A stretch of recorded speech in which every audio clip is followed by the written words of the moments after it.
And for more details about the Odesa strikes, I am joined live via Skype from Kiev by Ivan Verstyuk, editor at the New Voice of Ukraine.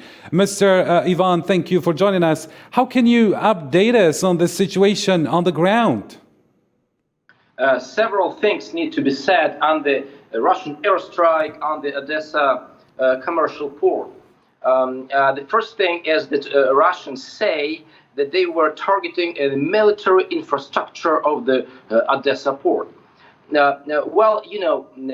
Answering these Russian accusations, I'd say, you don't expect Odesa to have any defense facilities at the port during the war. I mean, that would be funny. That would look like a joke if the Odesa port wouldn't have any military infrastructure. It's completely understood that Odesa commercial port has its own defense line, which is supposed to protect the city and the local logistical business from the Russian Black Sea fleet. And Mr. Ivan, how can this recent strike really affect the brokered deal? I mean, Ukrainian President Zelensky said Moscow could not be trusted to implement the grain deal after the strike. How true is this?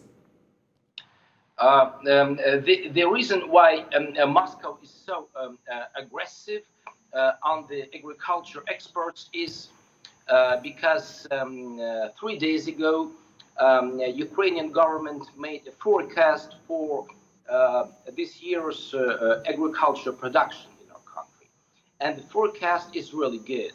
This year, Ukraine will still be able to collect as much as 75 million tons of grain, which is a pretty good result and much, much better than expected.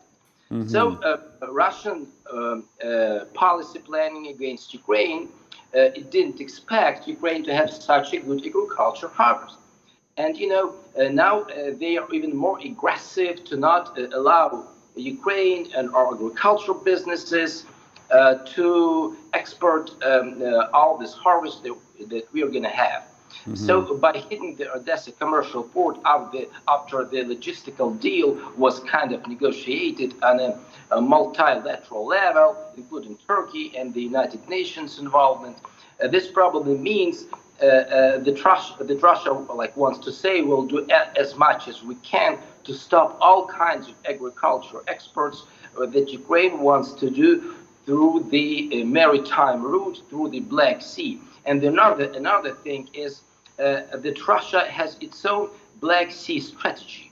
Russia is aiming to create the so-called Black Sea instability zone. That's needed first to create balance for Turkey's geopolitical influence in that region that goes as far as Middle East and then Syria and all the other places. Quite understood, Mr. Ivan Verstyuk. Thank you so much. You were live with us from Kiev.